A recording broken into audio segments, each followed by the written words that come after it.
Hey guys, welcome back to my YouTube channel. This is your girl, Beauty Birthday, and this is my friend. Hey, my name is Elizabeth.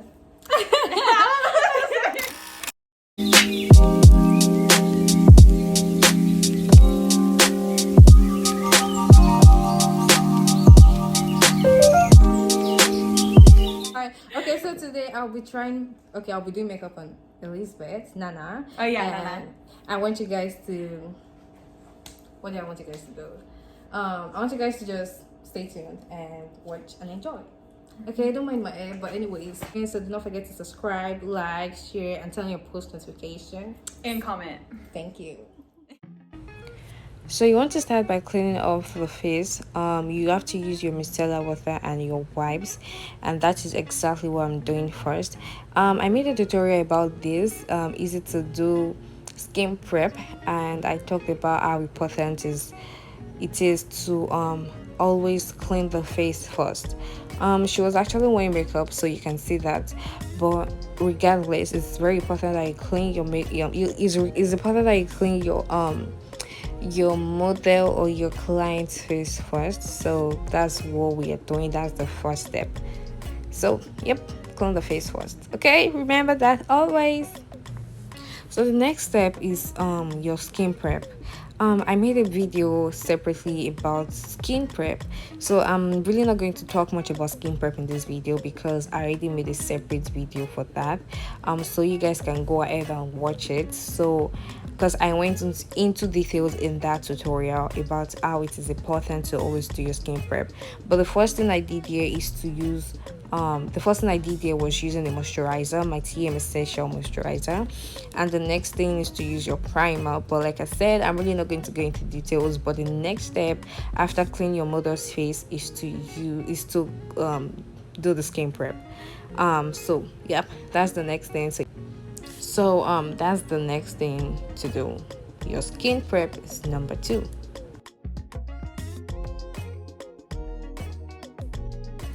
So that's my friend Lilibet. She came to do something with Elizabeth.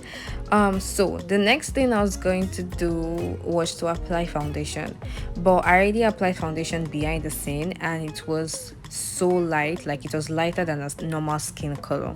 So the trick I was doing here was applying a foundation that is just a little bit darker than the foundation I used on her face, and that's a trick that's always worked for me. So guys, if you ever apply foundation and it's like super lighter than your normal skin shade, or it's lighter than your normal skin color, just apply a very minimum amount of a darker foundation, a shade darker or 2 shades darker.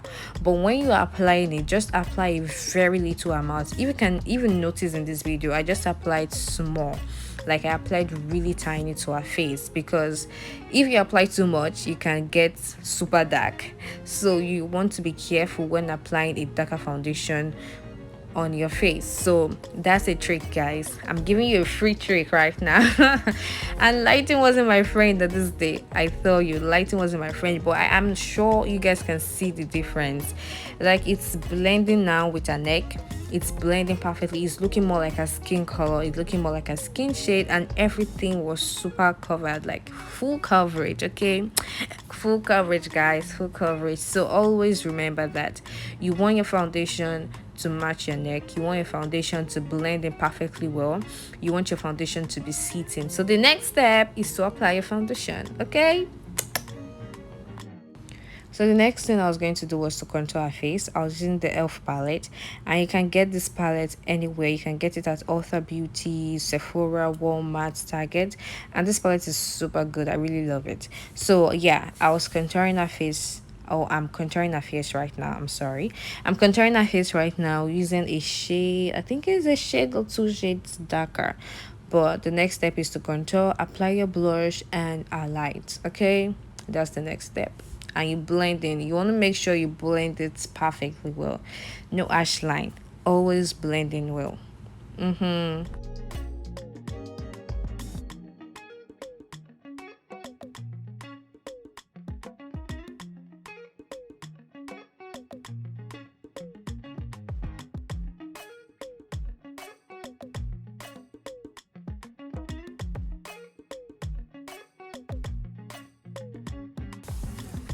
So the next thing after contouring and applying blush, I was going to highlight, or the next thing you're going to do is to highlight the face. And you can highlight the face using a shade lighter or two shades lighter.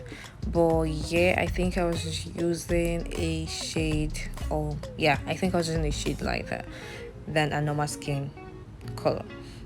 So the thing about makeup is that you just have to find what style works for you. Some people start by drawing the brows first before doing any of this, and some people either highlight first before contouring and before applying the blush.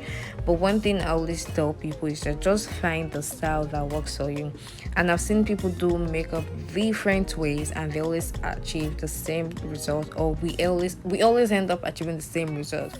It just happens that you have to find the style that works for you. And this is the style I use. So I always do my skin prep first, then I do foundation, I contour next, then I apply blush, and then I highlight before setting the face with setting powder, drawing my brows, doing eyeshadow. But like I said, it's just about finding what works for you. So yep.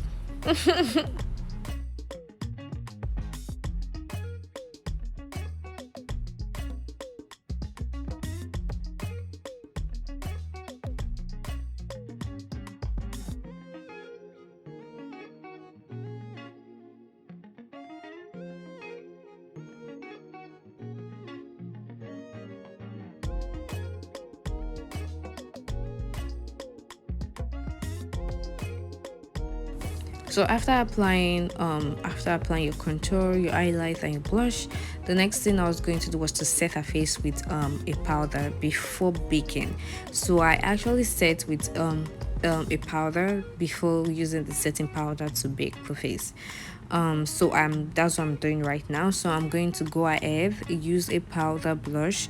I would powder every part of her face, also the contour part, the part I contoured, use a darker shade of powder to do that side, and just give the face enough build up, powder build up, because you want the face to have enough powder. You don't want it to be looking dry. I don't know how to say that, but just make sure you apply enough powder, and that's what I'm doing right now.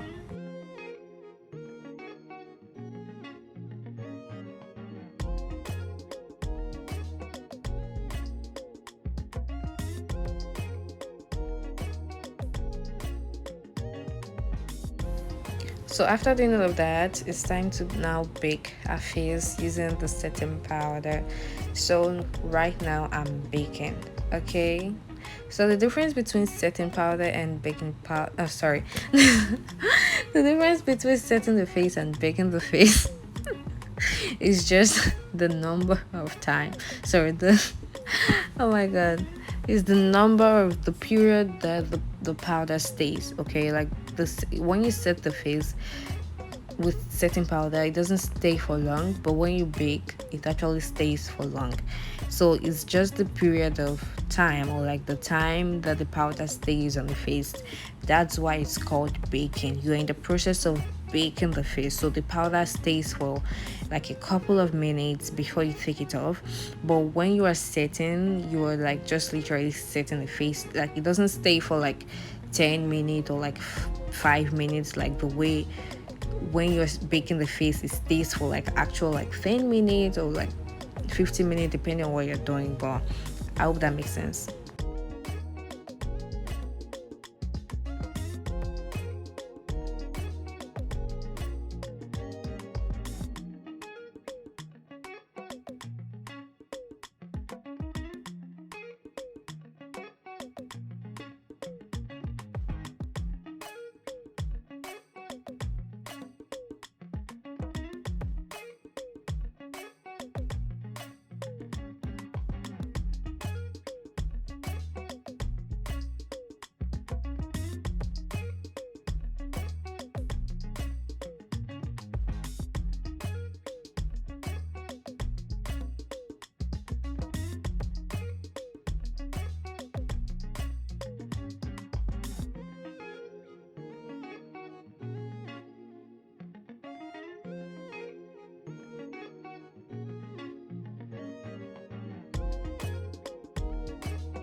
After doing everything, you want to make sure you dust off excess fallout from the eyeshadow, from everything. You want to make sure you dust it off. Although I'm not using the right brush, there is the kind of brush you're meant to use if you're trying to dust off excess fallout. So that's not the right brush to use. It's more of like a fan brush because you're dusting it off. Okay, so you dust off excess and then you also apply powder back again.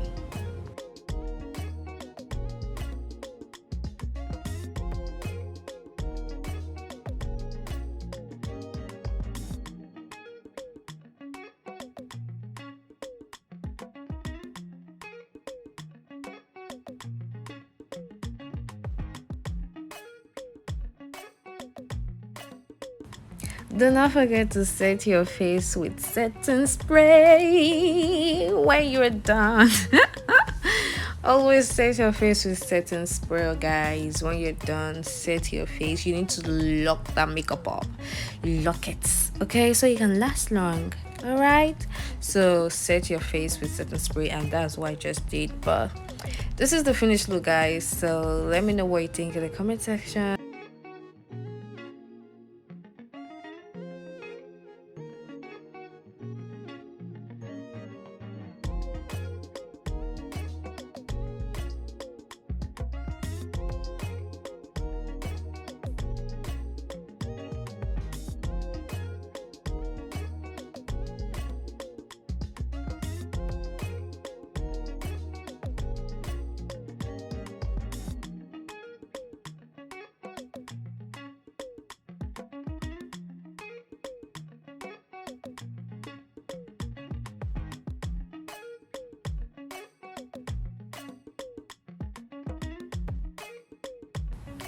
Please let me know what you think in the comment section. And please do not forget to like, subscribe, share, turn on your post notification, and always come back to this channel. Okay, always come back to this channel.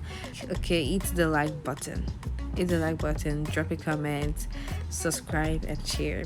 Thank you guys for staying tuned. I love you. Bye.